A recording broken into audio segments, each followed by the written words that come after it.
अस्सलाम वालेकुम नाज़रीन, प्रोग्राम खबर गरम है के साथ मैं हुमारिया जदून। हमारे साथ मौजूद हैं तशामुल हक साहब और आज के इस प्रोग्राम में हमें लाहौर स्टूडियो से ज्वाइन करेंगे MPA पंजाब असम्बली रहनुमा मुस्लिम लीग नून राना एहसान अफजल खान साहब भी। नाज़रीन, आज जो है वो बहुत ही अहम डेवलपमेंट हुई है। वज़ीर आज़म इमरान खान ने आज कौमी असम्बली में खिताब किया, बहुत ही बातें उन्होंने डिस्क्लोज की हैं उस पर भी वन बाय वन एहतशाम साहब तो तज्जिया भी लेंगे। और उसके साथ साथ आज की जो एक और अहम डेवलपमेंट थी वो ये थी कि कौमी असम्बली में अली जैदी के बयान पर हंगामा आराई हुई। उसके बाद फिर पाकिस्तान पीपल्स पार्टी के रहनुमा नवीद कमर साहब ने बहुत जारहाना अंदाज में सामने आया। उन्होंने कहा कि कोर्ट भी उतारा और कहा कि अगर लड़ना है, लड़ाई करनी है तो मैं लड़ाई के लिए तैयार हूं। इस सब पर भी बात करेंगे। मजीद क्या इल्जामात लगाए हैं अली जैदी साहब ने और क्यों इतना गुस्सा हुए नवीद कमर साहब, उस पर भी बात करेंगे। और अगर प्रोग्राम में वक्त मिला तो हम आज जो तोशा खान रेफरेंस है जिसमें आसिफ फरीद जरदारी के काबिल जमानत वारंट गिरफ्तारी जारी हुए हैं उस केस पर भी बात करेंगे। एहतशाम साहब, बगैर वक्त जाए किए सबसे पहले मैं आपकी जानिब आऊंगी। आप बताइएगा, हमने आज ये क्लियर कर दिया है, आज हमने देखा कि कौमी असेंबली में -1 की बहुत ज्यादा गूंज थी, लेकिन वजीर आजम ने आज एक बार फिर से ये क्लियर कर दिया है कि कोई -1 नहीं होने वाला और अगर -1 हुआ भी तो उसके बाद भी पार्टी में से जो भी बंदा इलेक्ट होगा वो NRO नहीं देगा। क्या जरूरत थी इमरान खान साहब को इतनी क्लैरिफिकेशन देने की और इस तरह से ऑपोजिशन को रिस्पॉन्ड करने की? वन लाइनर तो मारिया इसका ये बनता है कि मेरा नहीं ख्याल कि प्राइम मिनिस्टर साहब को इस हद तक जाके ये कहना चाहिए था कि जी -1 की कोशिश हो रही है और -1 हो भी जाता है तो फिर भी जो भी नया आएगा बंदा वो इनके खिलाफ ही जाएगा। तो मेरा ख्याल है सब लोग इस बात पे इत्तेफाक करते हैं कि PTI में अगर कोई लीडर है तो वो इमरान खान साहब ही हैं। वोट बैंक उनका है, फॉलोइंग उनकी है, लोग उनकी तरफ देखते हैं। लिहाजा जो भी ये कहता है कि जी 3 लोग शेरवानियाँ सिला के बैठे हैं, शामुत कुरैशी का नाम आता है, कभी असद उमर का, जहांगीर तरीन साहब का भी नाम आता रहा बीच में, तो इसमें दयानतदारी की बात ही है। और मेरा ख्याल है बहुत सारे लोग इससे इत्तेफाक करते हैं, जो वर्स्ट क्रिटिक भी हैं इमरान खान साहब के, वो भी ये बात कहते हैं कि इसमें कोई जस्टिफिकेशन नहीं, कोई जवाब ही नहीं। अगर लीडर है तो इमरान खान साहब ये डिलीवर कर रहे हैं, नहीं कर रहे, वो अलहदा से बहस है। वो किस हद तक मौसर तरीके से तर्ज हुक्मरानी चला रहे हैं, गवर्नेंस दे रहे हैं, वो अलहदा से बात है, उस पर बात हो सकती है। लेकिन इस पर दो राय नहीं थी ना है कि जी कोई दूसरा आदमी PTI की क़यादत में से आके प्राइम मिनिस्टर साहब को अलहदा कर सकता है और वो -1 हो सकते हैं। और फिर उनका ये कहना, ये भी आज की पहली दफ़ा -1 की बात उनके मुंह से निकली। मुझे नहीं याद मारिया कि इससे पहले उन्होंने अपने मुंह से कभी कहा हो। हाँ, ये एक बात तो मैं बता रहा हूँ आपको, ये पहले भी उन्होंने बात की थी। वो ये हमेशा ये बात करते रहे हैं कि जी 5-6 लोग उनको मगर NRO में दे दूं तो ये सारे मसले हल हो जाएंगे। ये भी देखें काउंटर प्रोडक्टिव है। ये भी उनको मेरे नहीं ख्याल के कहने की जरूरत है। और फिर पार्लियामेंट में आके एक तो आज देखें कि पहली मरतबा मेरा ख्याल है अपोजिशन ने तंग आके हमेशा वो आते तकरीर करके चले जाते हैं। उसके बाद हमने देखा शहबाज शरीफ साहब ने बात करनी हो, बिलावल भुट्टो ने करनी हो या या तो यो इमरान खान साहब जो है ना वो हाउस से चले जाते हैं। तो आज उन्होंने प्रीएम्प्ट किया कि उन्होंने कहा ठीक है प्राइम मिनिस्टर आए हैं, ये बात करेंगे, तो लिहाजा उन्होंने वॉकआउट किया। प्राइम मिनिस्टर साहब ने आराम से अपनी बात कर ली। देखें, वॉकआउट करना तो कोई ऐसी बात नहीं, ये आपकी जमहूरियत का और पार्लिमानी डेमोक्रेसी का एक हिस्सा है। वॉकआउट होते भी रहते हैं, लेकिन इस तरह से प्राइम मिनिस्टर की तकरीर से वॉकआउट होना मैं नहीं समझता कि कोई अच्छी अलामत है। और ख़ास तौर पे जब वो आकर उन्होंने ठीक है, उसके बाद ये होता है कि प्राइम मिनिस्टर के बाद जब जवाब आता है अपोजिशन की तरफ से, फिर हमने देखा मुराद सईद साहब आते हैं तो फिर हालात किसी और तरफ चले जाते हैं। लेकिन आज आके उनका ये कहना पर्पसली ये कहना कि जी -1 की बात हो रही है और उसके बाद ये कि जी मैं NRO अगर दे दूं तो देखें ना, यही बात लोग बात कर रहे हैं ना कि जब आप NRO की देने की बात करते हैं, एक तरफ लोग कहते हैं कि जी नैब बिल्कुल आज़ाद है और हमारा कोई से ताल्लुक नहीं है, इंडिपेंडेंट अदारा है, कॉन्स्टिट्यूशनल बॉडी है। फिर जब आप ये बात कहते हैं तो लोग फिर नैब न्याजी गठजोड़ की बात सामने लेके आते हैं। तो मेरा ख्याल है टोटली अनकॉल्ड फॉर था आज उनका ये कहना। हाँ, देखें बजट पास हो गया, बड़ी क्लैरिटी के साथ पास हो गया। आज प्रेसिडेंट आरिफ अलवी साहब ने फाइनेंस बिल पे भी साइन कर दिए। तो फॉर ऑल प्रैक्टिकल पर्पसेज ये एक मरहला जो बहुत बड़ी हर्डल हुआ करती है, कहा जाता है 2 साल के बजट पेश होने के बाद ओपोजिशन धड़ल्ले से सामने आती। आज भी आपने देखा कि ओपोजिशन के लोग बाहर आकर उन्होंने सख्त तकारीर की हैं, फिर मुताबिक है कि इमरान खान साहब को इस्तीफा करना चाहिए, देना चाहिए। इस्तीफा दे या ना दे, लेकिन इस वक्त सूरत हाल यह है कि पैनिक लग रहा है। मेरा ख्याल है हुकूमती कॉरिडोर में पैनिक लग रहा है। क्या और एक दूसरी चीज़ मैं आपको बताऊं, दूसरा आज देखें कल जिस तरीके से परसों जिस तरह डिनर प्राइम मिनिस्टर ने दिया था, उसमें हमने देखा कि पीएमएल की क़यादत नहीं गई थी उसमें, और बशीर चीमा साहब जो एमएनए हैं उन्होंने कहा था कि जी ठीक है हम उनका साथ दे रहे हैं लेकिन ज़रूर नहीं, हमारे मुतालबात हैं, नाराज़गी है। आज जो स्पीकर हैं पंजाब असम्बली के और बड़े धड़ल्ले के आदमी है PMLQ के परवेज़ लाई साहब, उन्होंने आज बड़े ज़बरदस्त तरीके से बयान दिया है कि जी हर सूरत में हम हुकूमत के साथ खड़े हैं, उनका साथ देंगे, हटाने की बात ही कोई नहीं, इत्तेहादी आखिरी वक्त तक उनका साथ दें। तो ये लगता है कि शायद गिव एंड टेक हो रहा है, को उनको सुलह करने के लिए, उनको सुलह सफाई कहीं ना कहीं हो रही है। एहतिशाम साहब अभी हमें ज्वाइन कर लिए राना एहसान साहब ने, उनसे भी बात कर लेते हैं। राना साहब आप बताइएगा, जिस तरह से ऑपोजिशन बार बार ये कहती आई है कि हम हर आईनी तरीकाकार को इस्तेमाल करेंगे इस हुकूमत को या वजीर आजम को हटाने के लिए, तो आप बताएं आज वजीर आजम इमरान खान ने बहुत क्लैरिटी से बता दिया कि वो यहीं पर हैं, कहीं जाने वाले नहीं हैं, और साथ ही साथ उन्होंने ये भी क्लियर कर लिया कि इत्तेहादी जमातें भी उनके साथ हैं। अब क्या लाएहामल होगा ऑपोजिशन का? देखिए, हमारा लाएहामल तो यही है कि जो भी हमारे जमहूरी तरीका हो सका वो हम अपनाएंगे, हम ऑपोजिशन को इकट्ठा करेंगे। APC के लिए भी जो है वो हमारी लीडरशिप ने और पीपल्स पार्टी की लीडरशिप ने बाकी जो पार्टीज़ हैं ऑल ओवर पाकिस्तान उनसे रब्ता किया है, और एक आप देखेंगे कि एक यूनाइटेड ऑपोजिशन आपको इंशाल्लाह कुछ दिनों में नज़र आएगी, और उसका मकसद यही होगा कि इनकी नाअहलियों को एक बेहतर तरीके से और पुरजोर तरीके से एक्सपोज किया जाए। जहाँ तक नंबर्स की बात आ गई, मैं समझता हूँ कि 172 की जो है वो सिंपल मेजॉरिटी होती है, और ये बड़ा इसको जो है उछाल रहे हैं और इस पर खुशी मना रहे हैं कि बजट पिछले साल की ज़्यादा नंबर से जो है वो डिफरेंस है, ऑपोजिशन और गवर्नमेंट के डिफरेंस से वो क्लियर हुआ। लेकिन ये एक बड़ा अलमिया है PTI के लिए भी कि सिर्फ 160 अरकान ने जो है वो बजट की हिमायत में वोट डाला, और ये जो सारा शोर मचा हुआ है ये सिर्फ तभी मचता है जब परफॉर्मेंस जो है वो मनफी हो, ख़राब हो और अच्छी ना हो रही हो।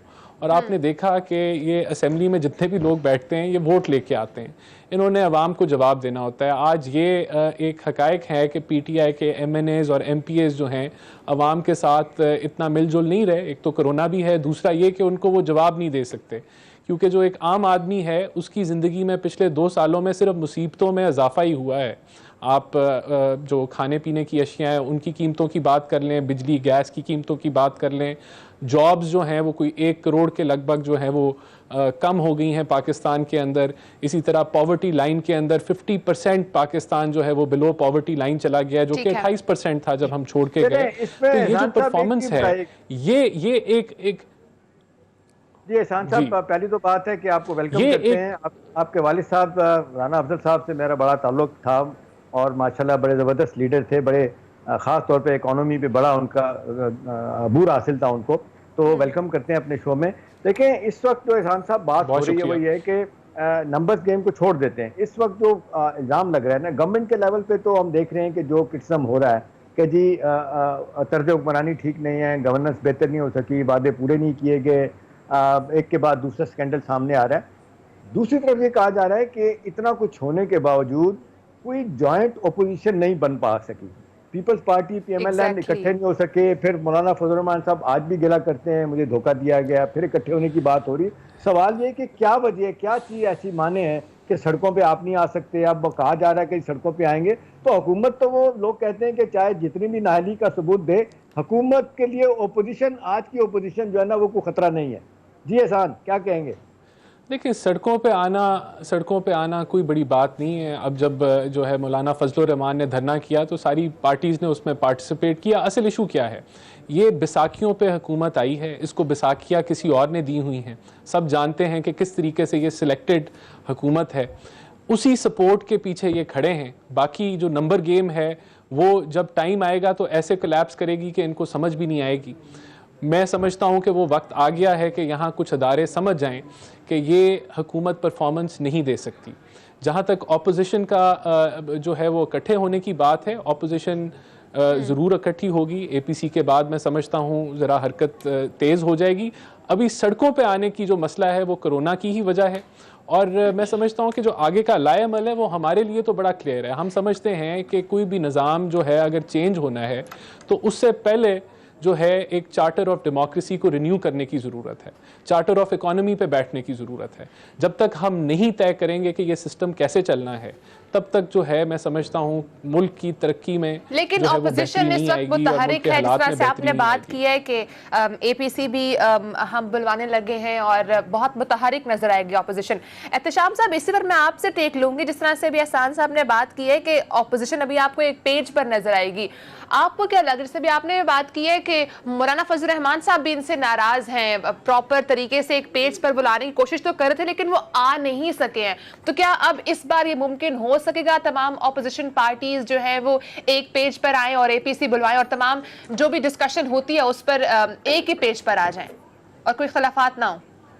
देखिए मारिया, आज जिस तरीके से ओपोजिशन के लीडरों ने प्रेस कॉन्फ्रेंस की है, हमने देखा पीपल्स पार्टी के नवीद कमर साहब थे, उसके बाद राजा परवेज अशरफ साहब भी थे, फिर शाहिद खान अब्बासी भी थे, फिर शाहिद खान अब्बासी भी थे, फिर ख्वाजा आसिफ भी थे। बड़ी सख्त तकरीरें की हैं और ख्वाजा आसिफ साहब ने तो ख़ास तौर पे कहा है कि इस हुकूमत का जाना ठहर गया है, ये उन्होंने दावा किया है। चलें ठीक है, ओपोजिशन के लोगों का काम होता है, दावा भी करें, टफ टाइम भी दें, पार्लियामेंट के अंदर पार्लियामेंट के बाहर भी, और उनको पूरा हक है कि जब नंबर गेम बन जाए तो हुकूमत को गिराने की पोजीशन में हो तो vote of confidence, no confidence भी वो ला सकते हैं। लेकिन अहम सवाल 2-3 सवाल हैं जो मैं बात करूंगा, मैं चाहूँगा एहसान भी उस पर भी रिस्पॉन्ड करें। देखें, सवाल इस वक्त जो लोग पूछा जा रहा है ना, सब क्वार्टर में सवाल पूछा जा रहा है, ऑफिशियल अनऑफिशियल क्वार्टर में पूछा जा रहा है, या जो वाइब्स हमें नज़र आ रही है कि भाई बावजूद इस बात के कि हुकूमत 2 सालों में परफॉर्म नहीं कर पाई, अब मुश्किलात थी, मुश्किलात हैं, माजी का बैगेज बड़ा लंबा था, मान लिया कि जो छोड़ के गए हैं 6,000 का कर्जा 30,000 का कर्जा हो गया। चलें, सवाल यह कि कहीं तो आपको नई बिगिनिंग करनी चाहिए ना पीटीआई को। अब क्या 5 साल गुजरने के बाद भी अगर वो कोई रिफॉर्म्स तो वो उस तरफ नहीं गए। अब सवाल यह कि क्या मुत्तहिदा अपोजिशन हुकूमत के लिए कोई मुश्किलात पैदा कर सकती है? तो अपेरेंटली लगता है ऐसी कोई चीज़ नहीं है। उसकी मारिया 2 वजूहत हैं। देखिए, हमारे मुल्क में सबको पता है, एहसान भी अच्छी तरह जानते हैं कि जो अदारे हैं जो लेके आते हैं या जिनकी आशीर्वाद से लोग यहाँ पे आते हैं, उन्हें भी पता होता है कि जी अब क्या मरला है, क्या करना है, क्या नहीं। 2 साल हुए हैं, बजट पेश दूसरा पास हो गया है, अब क्या ऑप्शंस क्या हैं? लिमिटेड ऑप्शन हैं। मौजूदा हालात में इलेक्शन नहीं हो सकते, कोरोना का सिलसिला चल रहा है, 250 रुपया लगता है इलेक्शन करवाने के लिए। फिर ये है कि क्या गारंटी है कि जी क्या कुछ दोबारा से इलेक्शन होने के बाद नवाज शरीफ साहब की हुकूमत को, पीपल्स पार्टी को, या इवन जॉइंट अपोजिशन आती है, कोई 2/3 मिल जाएगी? उनको नहीं लगता। कहने वाले तो लोग यही कहते हैं कि पाकिस्तान की सियासत ने एक मरतबा 2/3 मेजॉरिटी दी गई है, दिलवाई गई नवाज शरीफ साहब को, उसी के बोझ के नीचे दब के चले गए, ठीक है ना। लिहाजा तो वो तो उसको रूल आउट कर रहे हैं कि फौरी तौर पे अदारे भी साथ नहीं है, फौरी तौर पे हालात भी ऐसे नहीं है, नेशनल इंटरनेशनल हालात नहीं है कि हुकूमत जो है ना वो जाए। हाँ, ये जरूर कोई ऑप्शन वाली बात है, कोई ऑप्शन नहीं है। लेकिन एक चीज हो सकती है, एहसान भी इस पे बात करें, कि पीपल्स पार्टी, पीएमएल, बाकी पार्टियां मिलकर बड़ा शदीद दबाव डाल सकती हैं। अब देखें, जब डिलीवरी नहीं होगी, जब आप कारकर्दगी नहीं दे पाएंगे, तो मेरा ख्याल है कि खाली तकरीरों से बात नहीं बनेगी। अब पूरी तैयारी करके आना चाहिए माजरत के साथ। जिस तरीके से हमने देखा अपोजिशन टफ टाइम देती है बजट के मौके पे, इस दफा मैं देख रहा था कि कुछ भी नहीं हुआ। Exactly, सर, कुछ भी नहीं हुआ। और दूसरा हमने देखा खामोशी है, खासकर नून लीग की जानिब से, जो इतनी बड़ी ऑपोजिशन पार्टी है। एहसान साहब, देखें, तकरीरें की गई, लेकिन आपने देखा कि हमेशा अमेंडमेंट्स आती हैं अपोजिशन की तरफ से, कट मोशन आती हैं, वो बिल्कुल नहीं आए कि जी फलां अदारे का बजट कम कर दें, ज़्यादा कर दें। कहने वाले लोग कहते हैं कि ये तो पीपल्स पार्टी हो, पीटीआई हो, पीएमएलएन हो, कोई भी जमात हो, उनके एमएनएज एमपीएस का मकसद सिर्फ अपने डेवलपमेंट बजट लेना होता है। अपने इलाके में जो जिसको कहते हैं कि पोस्टिंग ट्रांसफर्स अपनी मर्जी की एमएनए एमपीएस करवा रहे होते हैं, इससे ज़्यादा उनका वो रोल कोई नहीं होता, जो को बड़ा माजत खां मैं समझता हूँ ये रवैया है। होना चाहिए कि यहाँ के आके लेजिस्लेशन का काम करें, आके नए प्रपोजल लेके आए, वो नहीं हो रहा। चंद एक लोग बोलते हैं। और एक और मैं एस्टिमेट बता दूं एहसान साहब कि जब से ये असम्बली आई है, 150 से ज़्यादा लोग ऐसे असम्बली में बैठे हैं, गालिबन 340-45 के हाउस में, जिन्होंने आज तक कभी अपनी जुबान ही नहीं खोली, हाउस में कभी बोला ही नहीं है। या तो आते नहीं आते हो कि चुप करके बैठ जाते हैं। तो मेरा ख्याल है लोग कहते हैं कि कितनी दिलचस्पी है पार्लिमानी जमहूरियत में, पार्लियामेंट को चलाने के हवाले से, पार्लियामेंट हाउस को चलाने के हवाले से। वो लोग कहते हैं कोई दिलचस्पी नहीं है दोनों तरफ, चाहे पीपल्स पार्टी या पीएमएलएन है। जी एहसान, क्या कहेंगे? देखिए, मैं आपसे एग्री करता हूं कि अगर 140 लोग वाकई हैं और उन्होंने जो है अगर नई तकरीर की तो ये बड़ी ज़्यादती है उस वोट के साथ जो उनको मिला और उनको ऐवान के अंदर लेके आया, क्योंकि उनका जो सबसे पहला जो अव्वलीन काम है वो लेजिस्लेशन है। और अगर वो परफॉर्म नहीं कर रहे और वो किसी भी पार्टी से हैं तो पार्टीज़ को अपने अंदर देखना चाहिए है और टिकट्स उस तरह के लोगों को देनी चाहिए हैं जो बेहतर तरीके से पार्टिसिपेट कर सकें और टेक्निकली साउंड हो किसी हद तक। अगर ना भी टेक्निकली साउंड हो तो इतनी तो उनमें जो है वो फ़ुकत होनी चाहिए है कि वो अपनी आवाम की या अपने हल्के की आवाज़ असम्बलियों में बुलंद करें। तो मैं इस चीज़ से तो आपसे एग्री करता हूँ। बदकिस्मती से जो बजट पीटीआई दे रही है और पिछले साल भी दिया, उसके अंदर जो बजट एस्टिमेट्स होते हैं और जो रिवाइज्ड एस्टिमेट्स होते हैं उनमें इतना यानी कि वेरिएशन है, 20 से 30% की वेरिएशन है। चाहे आप बात कर लें एफबीआर टारगेट्स की, वो 20% 30% फेलियर वो कलेक्ट नहीं हुआ। पिछला साल 2019-20 भी कर लें तो ये भी जो बजट है इसके अंदर देखें अगर ये 20-30% वेरिएशन के साथ आएगा, जो कि 2 साल की पीटीआई की हिस्ट्री अभी तक जो गुजरी है वो बता रही है, तो ये एक बता रहा है कि आगे भी जो है वो मिनी बजट्स आएंगे, सप्लीमेंट्री बजट्स आएंगे, क्योंकि ये हकाइक पे जो है वो हकाइक के ऊपर बेस ही नहीं हुआ। ये जो बजट है, जिस तरह इन्होंने टैक्स कलेक्शन का टारगेट इस माहौल के अंदर रखा, तो एक तो ये इशू आ गया। दूसरा, 30 अमेंडमेंट्स आई, उसके अंदर अपोजिशन की तरफ से भी अमेंडमेंट्स थी और गवर्नमेंट की तरफ से भी अमेंडमेंट्स थी। तो मैं समझता हूँ अपोजिशन किसी हद तक जो है वो पार्टिसिपेट, हमारी तो आप किसी भी लीडर की आप स्पीच निकाल के देख लें तो उसमें रिकमेंडेशंस भी थी, उसके अंदर हर किस्म की तजावीज़ भी थी, सिर्फ क्रिटिसिज्म नहीं था, सोल्यूशंस भी बताई गई। तो मैं तो समझता हूँ हमारी लीडरशिप ने, पीएमएलएन ने एक अच्छा अपोजिशन का किरदार असेंबली में जो है वो किया। लेकिन मैं बताऊँ ये हाउस क्यों नहीं चल रहा, या इसके अंदर से लोगों को क्यों जो है वो नज़र आ रहा है कि बड़ी कोई अच्छी परफॉर्मेंस नहीं है, उसकी ये वजह है कि हाउस हमेशा हुकूमत चलाती है, हुकूमत के बेंचेस चलाते हैं। किस तरह वो चलाते हैं?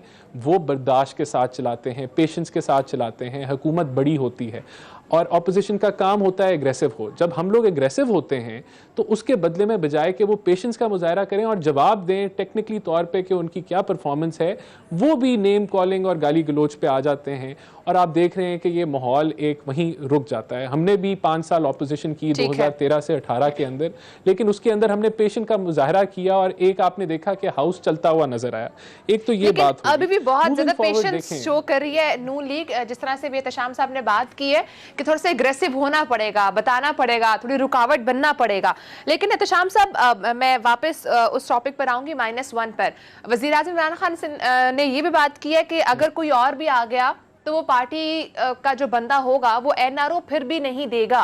तो अगर लेट्स सपोज के -1 हो जाता है, इमरान खान निकल जाते हैं, तो फिर आप मुझे बताएं कि क्या मुत्तहिद रह पाएगी तहरीक इंसाफ? क्योंकि मेरे ख्याल से पार्टी आज जो भी स्टेबल है, it's just because of Imran Khan. देखिए, मैं तो आज इसको इस तरह लूँगा एहसान, मैं तो इसको स्लिप ऑफ टंग के तौर पे देखना चाहूँगा। और जिस तरह 2 दिन पहले उन्होंने उसामा बिन लादेन को शहीद कह दिया था, 1-2 मौक़ों पे भी इस तरह आपने देखा। और अगरचे फवाद चौधरी साहब ने कहा उसामा बिन लादेन के शहीद कहने पे कि जी स्लिप ऑफ टंग है। देखें, किसी भी आप चले जाएं, माहौल में चले जाएं, ऑफिशियल अनऑफिशियल क्वार्टर में चले जाएं, सियासी हल्कों में, गैर सियासी हल्कों में चले जाएं, ये तो बहस है ही नहीं है हमारी, सिरे से बहस है ही नहीं है कि कोई -1 का फार्मूला एज वी स्पीक कोई कंसिडर हो रहा है किसी जगह पे। देखिए, जब कंसिडर हो रहा होता है तो कहीं ना कहीं से आपको भी, मुझे भी और राना एहसान जैसे नौजवान जो ज़हीन है माशाल्लाह, इनको भी पता चल जाता है। ऐसी बात तो पीटीआई के लोग, पीएमएल के लोग, पीपल्स पार्टी के लोग भी बाकायदा में बताते हैं कि ऐसी कोई मूव नहीं है, सिरे से मूव नहीं है। सर, पर खलबली क्यों है, एक बेचैनी क्यों है? देखिए, बेचैनी बड़ा अच्छा सवाल है आपका। बेचैनी और खलबली इस वजह से है कि जो शुरू में एहसान बात कर रहे थे ना कि गवर्नमेंट का काम होता है कि वो बाई पार्टिजान तरीके से हाउस को चलाने की बात होती है। आप आज भी 2 साल होने के बावजूद भी पीटीआई के लोग अपोजिशन में लगता बैठे हुए हैं। प्राइम मिनिस्टर की तकरीर, हर तकरीर अपोजिशन के लीडर की लग रही होती है, तो मेरा नहीं ख्याल कि कोई मुनासिब एक तासुर देती है। दूसरी बात यह कि जिस तरीके से बैक टू बैक चीज़ों का फेलर हो जाना, और फिर यह कि बजट के हवाले से जो कहा जा रहा है कि जी ठीक, अहमद साहब कहते हैं कि जी बताएं, बजाय इसके कि खराज तहसीन पेश किया जाता कि हमने तो 1 पैसे का टैक्स नहीं लगाया और ये कि 900 अरब के टैक्स लगने थे। लेकिन आप देख लें कि उन्होंने क्या किया है, आज भी ड्यूटीज जो है ना वो रिवाइज की गई हैं, कुछ आइटम की अच्छा खासा पैसा निकाला गया उसमें से। इसी तरह आपने देख लें 300 रुपया का वो कहते हैं कि पेट्रोल का एक बम फेंका गया, वो है। और आने वाले दिनों में ये इनडायरेक्ट टैक्सेस इस टाइम लगते रहेंगे, हुकूमत अपना रेवेन्यू ऐसे ही पूरा करेगी, मिनी बजट भी आएंगे। सर वो एग्जैक्टली यही मेरा आपसे सवाल था कि हुकूमत अब अपना रेवेन्यू पूरा किस तरह करेगी। लेकिन यहाँ पे ब्रेक का वक्त है, ब्रेक के बाद मैं आपसे इस पर बात करूंगी, बात करूंगी कि किस तरह से अब पॉसिबल होगा हुकूमत के लिए टैक्स को इकट्ठा करना। यहाँ पे अब ब्रेक का वक्त है, साथ ही रहेगा।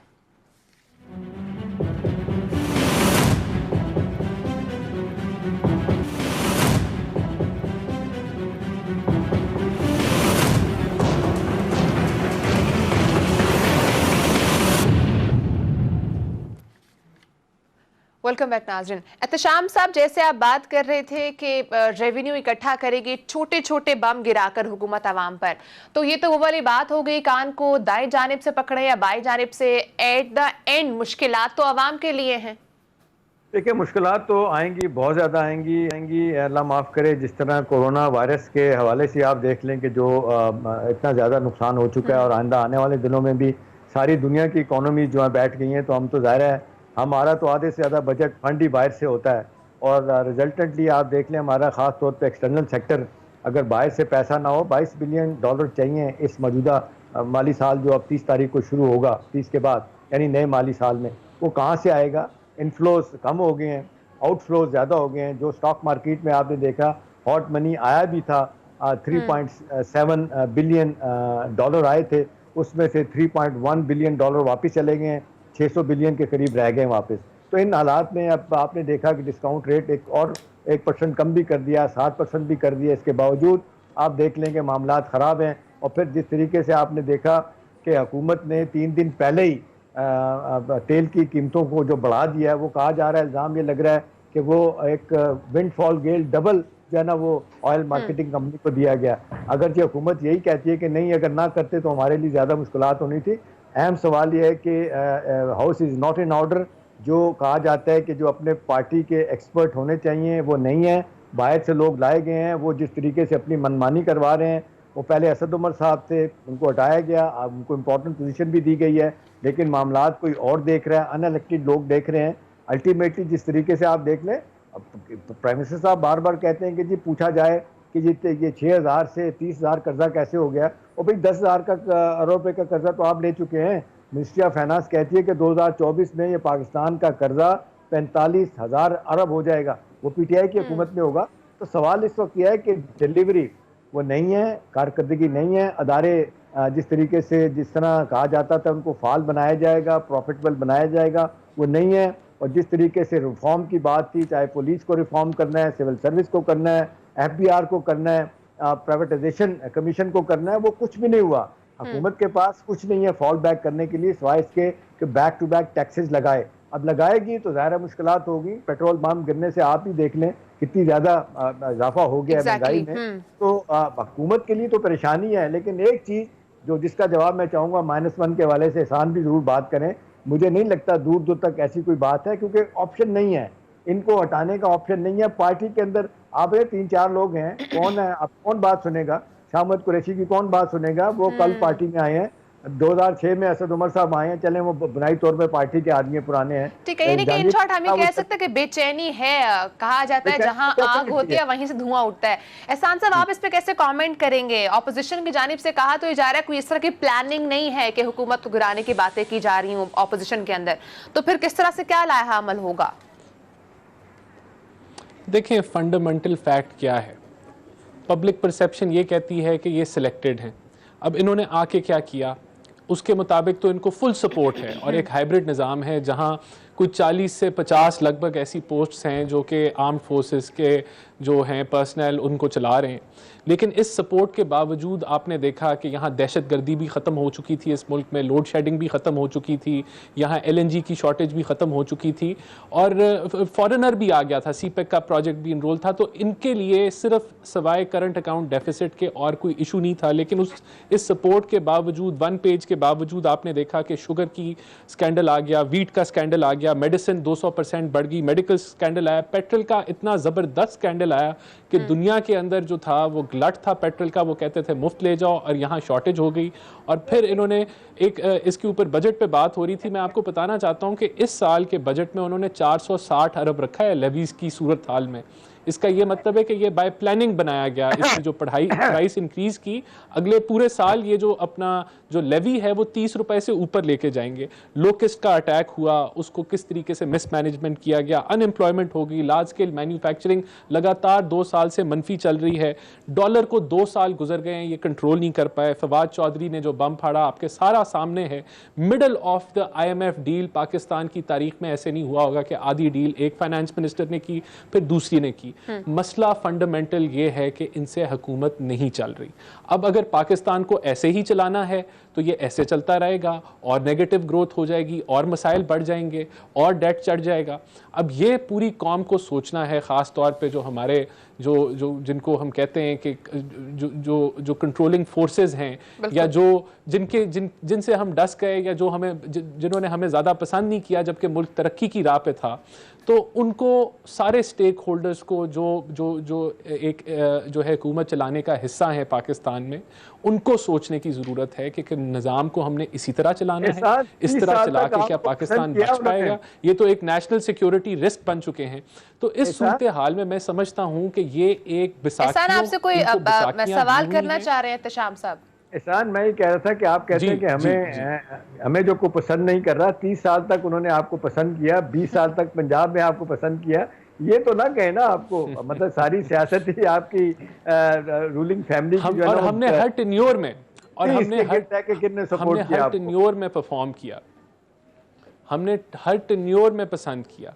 देखें, मसला यही है पाकिस्तान का। अगर आप मेरे से सबसे बड़ा मसला पूछें कि पाकिस्तान का सबसे बड़ा मसला क्या है, तो मैं कहूँगा जो यहाँ बड़े इंस्टीट्यूशंस हैं उनकी आपस में पावर स्ट्रगल पाकिस्तान का सबसे बड़ा मसला है। कि हमें पता ही नहीं है कि अदारों का दायरा कार किधर है, उनके क्या मैंडेट हैं, और उन्होंने उस दायरा कार में काम करना है या उससे बाहर रह के काम करना है। तो ये जब तक कन्फ्यूजन नहीं ख़त्म होती कि जमहूरी हुकूमतों की क्या पावर्स हैं, क्या अथॉरिटीज़ हैं, और ये डिसाइड हो जाए, मिलके बैठ के डिसाइड कर लें कि कैसे आगे निज़ाम को चलाना है। क्योंकि ये निज़ाम जो कि एक हाइब्रिड निज़ाम है, 1 पेज निज़ाम जिसको बकौल कहा जाता है, फुल सपोर्ट मिली हुई है, ये फेल हो गया। अवाम 50, आप देखें कि पाकिस्तान 50% पॉवर्टी लाइन में चला गया है, 50% पाकिस्तानी। ये बहुत बड़ा मसला है, और ये पिछले 28% से आप 50% पे चले गए।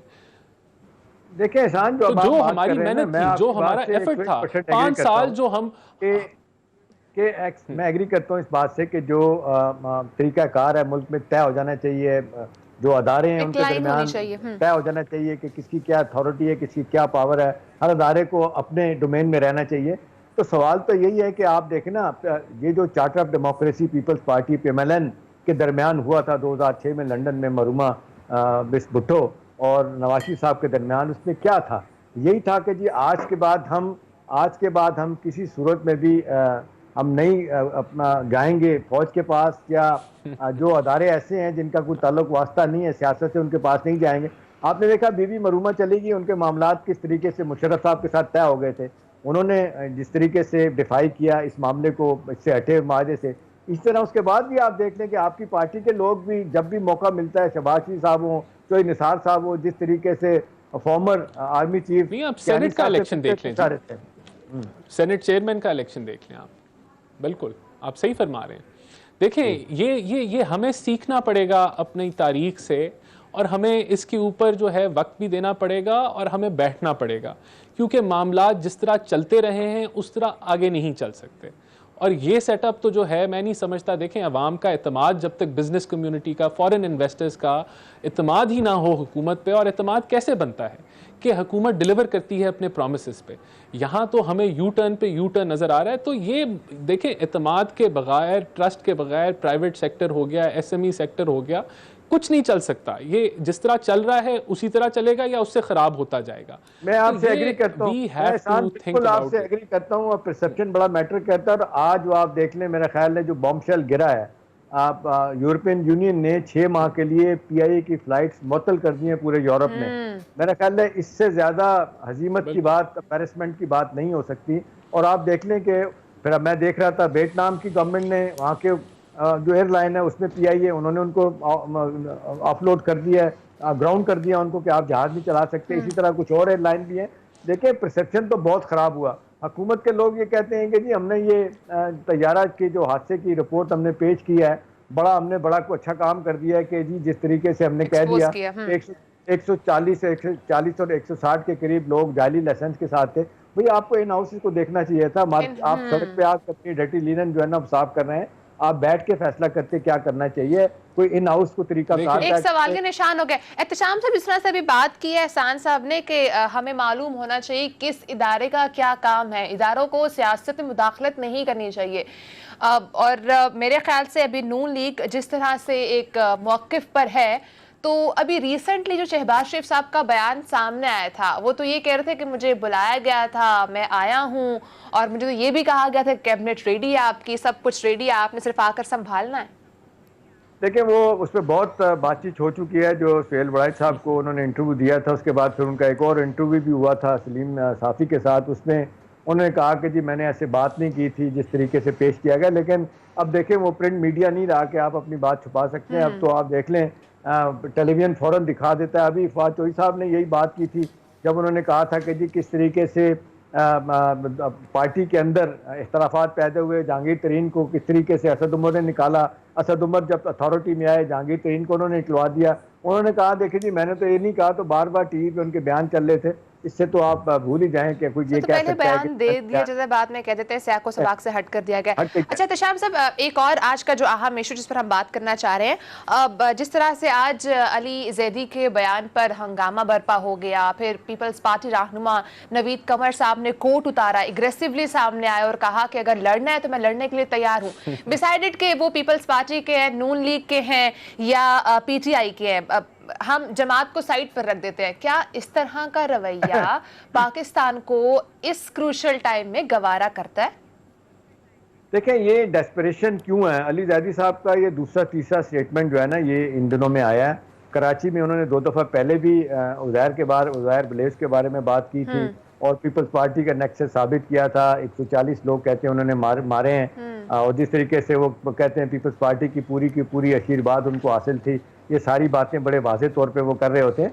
अब वो कराची में बैठे हैं। कराची की सियासत मारिया कुछ इस तरह की है कि वहाँ पे पीपल्स पार्टी के साथ आप देख लें एक बड़ा जिसको कहते हैं लव हेट रिलेशनशिप चल रहा है। लव तो खैर नहीं है, हेट ही हेट इस वक्त नज़र आ रही है। और जिस तरीके से आपने देखा कि वो एक दूसरे को टारगेट कर रहे हैं और ख़ास तौर पर कोरोना वायरस को टैकल करने के हवाले से लेके जिस तरीके से मामलात आगे चले गए हैं, यहाँ तक चले गए हैं कि चीफ मिनिस्टर सिंध वो ये कह रहे हैं कि जी मैं मतलब बहुत बड़ी बात की है कि जी हम तो फेडरेशन के ब्याह पे जो टैक्सेस कलेक्ट करते हैं हम बंद कर देंगे। तो ये सारी चीज़ें जो है साबित कर रही हैं कि ऑल इज़ नॉट वेल। और ये जिस तरीके से मामलात को टैकल करने की कोशिश कर रही है हुकूमत कराची को और सिंध गवर्नमेंट के साथ, मेरा ख्याल है वो ठीक नहीं हो रहा। और फिर ख़ास तौर पे आप देख लें अजीज जैदी जिस तरीके से गुफ्तगू कर रहे हैं वो इस तरह की बातें क्यों कर रहे हैं।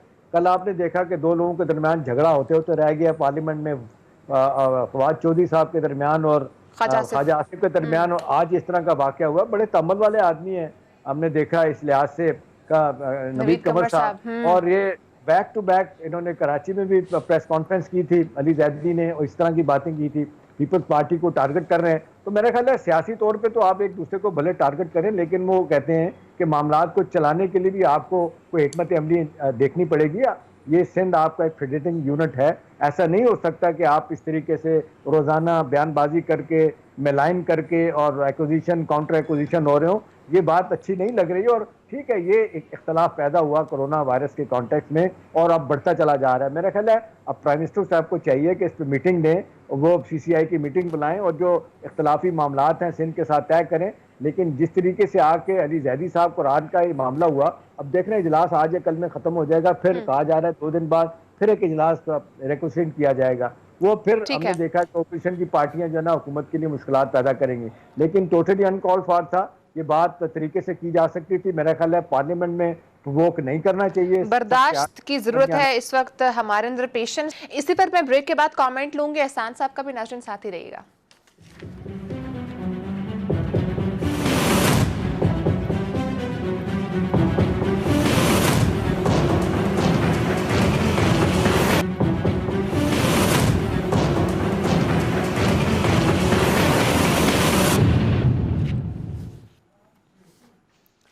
वेलकम बैक नाज़रीन। एहसान साहब, आपको जाने पाऊंगी कब बदलेगा ये रवैया? हम देखते हैं हर दूसरे दिन कभी नून लीग की पीपल्स पार्टी से लड़ाई हो रही होती है, कभी पीपल्स पार्टी की पीटीआई से।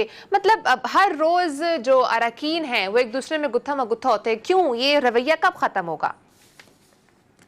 देखें, इसके लिए ना आपको साइकोलॉजी को जो है वो थोड़ा सा उसके अंदर उसके रेफरेंस से बात करनी पड़ेगी। जब परफॉर्मेंस ना हो तो फिर आप लड़ाई झगड़ाई कर सकते हैं। हुकूमत के पास तो इतना टाइम नहीं होना चाहिए इल्ज़ामात लगाने के लिए। हुकूमत को तो अपनी परफॉर्मेंस के ऊपर तवज्जो देनी चाहिए है और उन अदारों को जो है वो उसके सवालों के जवाब देने चाहिए। लेकिन यहाँ आप देखते हैं कि हुकूमत जो है वो मीडिया ट्रायल भी करती है। जिस तरह शहजाद अकबर साहब को आपने कई दफ़ा देखा कि वो मीडिया को बुला के इल्ज़ामात की जो है वो बारिश करते हैं और फिर जब नैब में केसेस जाते हैं वहाँ से बेल्स मिल जाती हैं और वहाँ एविडेंस ये जो नहीं जो है वो सामने ला सकते। तो अली जैदी साहब के पास अगर इतने शवाहिद हैं तो केस बनाएं, खामोशी से बनाएं।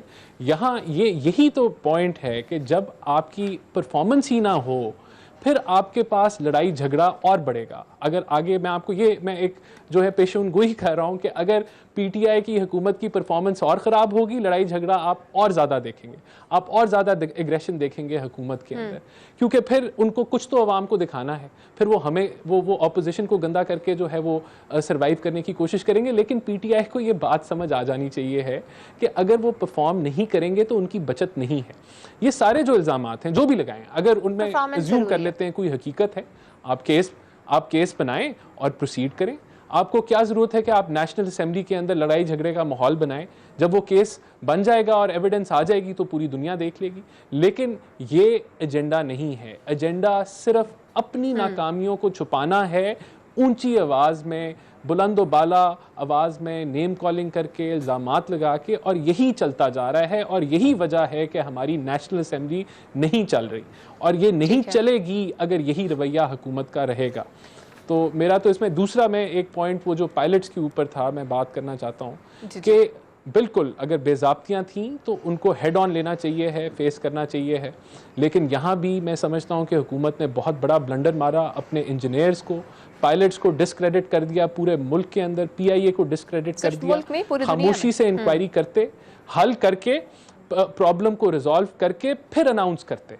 क्या ये मुमकिन नहीं था? क्या इसको बेहतर तरीके से हैंडल नहीं किया जा सकता था? मैं समझता हूँ बिल्कुल किया जा सकता था। लेकिन यही कॉम्पिटेंस और इनकॉम्पिटेंस का फ़र्क है जो आपको आगे भी नज़र आएगा। ये एक दफ़ा नहीं होएगा, 200 दफ़ा आगे होएगा। क्योंकि जब टीम ही नहीं है, जब कंट्रोल ही नहीं है, आधी चीज़ें कोई और चला रहा है, आधी चीज़ें आप चला रहे हैं, तो फिर यही कुछ होगा। ठीक है एहतशाम साहब, आपको जाने पाऊंगे जिस तरह से आज अली जैदी साहब ने बात की है, वो ये कह रहे हैं कि जेआईटी में कहा गया है कि उज़ैर बलोच को फरियाल तालपुर हिदायत देती थी, उनको आसिफ अली जरदारी हिदायत देते थे और उन्होंने एक तरह से दहशतगर्दी का आगाज़ पीपल्स पार्टी पर भी लगा दिया है। आप इन तमाम इल्ज़ामात को अब इसको इल्ज़ामात कहना चाहिए, क्या कहना चाहिए, क्योंकि केस तो उस पर भी कुछ रेडी हुआ नहीं है, तो आप इसको किस तनाजुर में देखते हैं? देखिए, उज़ैर बलोच पे जिस सीरियस नौयत के इल्ज़ामात लगते रहे हैं और जिस तरीके से वो मुल्क से बाहर से उनको फिर बाहर से लाया गया, गिरफ्तार करके लाया गया, वो कहा जाता है कि 125 के करीब लोग जो हैं इल्ज़ाम है उन्होंने लोगों को कत्ल किया, कत्ल करवाया था। और कनाइमंस पीपल्स पार्टी के साथ भी लोग इल्ज़ाम ओपनली लगाते हैं। कहा जाता है कि वो, जैसे अभी आप कह रही हैं, फरियाल तालपुर साहिबा भी और जरदारी साहब भी और कुछ और लोग भी जो है ना वो कहते हैं, तो पक्का हिदायत देते थे और वो उनके कहे बगैर कुछ नहीं होता था। लिहारी गैंग वॉर वो सारा का सारा पुराना, अगर आप पीछे चलें तो आपको नज़र आएगा कि कोई डेफिनेटली था जो इस तरह के इशारे दिया करता था। और उनकी अशीरबाज से ही हमने देखा उज़ैर बलोच जो है इतना बड़ा, जिस तरीके से उसके हाथ पाँव फैला दिए गए और कत्लो गारत का सिलसिला किया गया, अपने ओपोनेंट्स को टारगेट किया गया, रास्ते से हटाया गया। सवाल ये नहीं है, सवाल ये कि एक वो तो माजी है, वो हुआ। आपने आज भी देख लें, 2 साल हो रहे हैं, कोई केस बनाया, उनके खिलाफ केस बनाए, जैसे एहसान बिल्कुल सही कह रहे हैं। इस तरह नैब के वाले से जो बातें आती हैं, शेख रशीद साहब आए दिन बातें करते हैं। आपने देखा कि रमज़ान में कहते थे ईद के बाद नैब विकेट के दोनों तरफ खेलेगा और वो जनाब ये हो जाएगा, वो हो जाएगा। और फिर नैब के चेयरमैन ने भी ये कहा था कि जी अब जो है ना, मैं हुकूमती लोग जो है ना, इशारा दिया था, उनकी गिरफ्तारी में होगी, उनके खिलाफ भी केसेस तो हैं ना। अब मालूम जब्बा केस है, परवेज़ खट्टर साहब पे भी इल्ज़ामात हैं, महमूद खान मौजूदा चीफ मिनिस्टर हैं, उन पे है, अलीम खान साहब हैं, इसी तरह बहुत सारे और लोग हैं, ठीक है। अब सवाल तो ये है कि भी उनके केसेस आप क्यों नहीं लेके जा रहे, उनको भी तो आप परसू करें, उनकी इंक्वायरी जो है ना क्यों नहीं बदलती इन्वेस्टिगेशन में, और फिर रेफरेंस, आज तक वो आप रेफरेंस नहीं लेके गए, अभी भी तो आपने कोई रेफरेंस तैयार नहीं किया। तो सवाल तो ये है कि जब आप इस तरह नहीं करेंगे तो इल्ज़ाम तो लगेंगे। फिर आप लोग कहते हैं कि जी एक पैरेलल सिस्टम आपने अदालती खड़ा कर दिया लेके। अदालत सुप्रीम कोर्ट जिस तरीके से बरहमी का इजहार करती है मारिया नैब के ऊपर कि आपने सिवाय लोगों की पगड़ियां उछालने के कुछ नहीं किया, तो उसमें तो वजन लगता है ना। जब फिर आप केसेस आपने कितने, अब आप बेशक कहते रहे कि जी हमने 250 रुपया जो है ना वो लोगों से दिलवाया जो करप्ट प्रैक्टिसेस में थे, प्ली बार्गेन करके। तो सवाल तो यह है कि भी आप फिर ये तो है कि एक बंदा, हमारे यहाँ ये शिक इसमें डाली गई ऐसी कि भी ठीक है आप थोड़े पैसे दे के वो बंदा जो है ना वो जमानत पे क्या बाहर ही निकल आता है हमेशा के लिए। सवाल ये है कि सिस्टम को आपने रिफॉर्म करना है, तो मेरा ख्याल है जो हमारी सुपीरियर जुडिशरी कहती है उसके मुताबिक होगा। और ये सिलेक्टिव जस्टिस की बात या जो मौका दे रही है हुकूमत ये कहने का कि जी हुकूमत सिर्फ और सिर्फ जो है ना वो अपने ओपोनेंट्स को ऑन कर रही है, तो इस तासुर को ज़ाहिर करने के लिए ज़रूरी है कि वो केसेस जिसमें हुकूमती लोग इन्वॉल्व हैं, MNAs MPAs हैं, फर्स्ट सेकंड ईयर के लोग हैं, उनके ऊपर भी केसेस चलने चाहिए, ताकि ये वाकई को अक्रॉस द बोर्ड बात होती है कि जी अक्रॉस द बोर्ड एहतसाब होना चाहिए। बिल्कुल एहतशाम साहब, मैं इसी पर लास्ट 1-2 मिनट रह गए हैं, मैं एहसान साहब से कहूँगी वो इस पर ज़रा कमेंट कर दें। देखिए, मैं समझता हूँ एहतसाब होना चाहिए, सख्त होना चाहिए है, उससे किसी भी ऐसे बंदे को जो करप्शन में शामिल है या मुलव्वस है उसकी बचत नहीं होनी चाहिए, और हमारी पूरी पार्टी की ही यही पॉलिसी है। लेकिन मीडिया ट्रायल नहीं होना चाहिए, लोगों की पगड़ियाँ नहीं उछाली जानी चाहिए। अगर हमजा शहबाज शरीफ के ऊपर आपके पास केस है तो क्यों 12 महीने गुजर गए हैं आप रेफरेंस नहीं दायर कर सके? एहसन इकबाल साहब को आपने किस चक्कर में 1 महीने के लिए जेल में डाला और किस तरह ड्रामा किया? अगर सनाउल्लाह जो है वो ड्रग स्मगलिंग के अंदर शामिल था तो वो पूरी आवाम के सामने सच जो है वो सामने आ गया, हकायक सामने आ गए कि किस तरीके से एक मजाक बनाया गया पूरी उस ड्रग इन्फोर्समेंट एजेंसी का, एक मिनिस्टर ने कस्में खा खा के।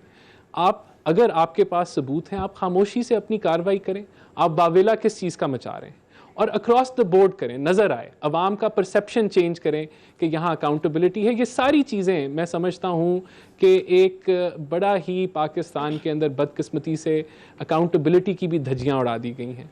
और मैं समझता हूँ फिर से कि इन सारे मामलात पे जब तक हम नहीं बैठेंगे, जब तक सारे वो स्टेक होल्डर्स जो पावर शेयरिंग के अंदर शामिल हैं वो नहीं बैठेंगे और आगे का लाएमल नहीं बनाएंगे, तो जो 72 साल पाकिस्तान में होता रहा है वही होता रहेगा या उससे बदतर होता रहेगा। ठीक है जी, बहुत शुक्रिया राना एहसान साहब, आज शो के लिए आपने हमें अपना वक्त दिया। नाज़रीन, प्रोग्राम का वक्त ख़त्म हो चुका है। हमारी यही कोशिश है कि, और अवाम भी ये चाहती है, तमाम सब लोग यही चाहते हैं कि जो भी एहतसाब हो, जिसका भी एहतसाब हो, क्रॉस द बोर्ड होना चाहिए है।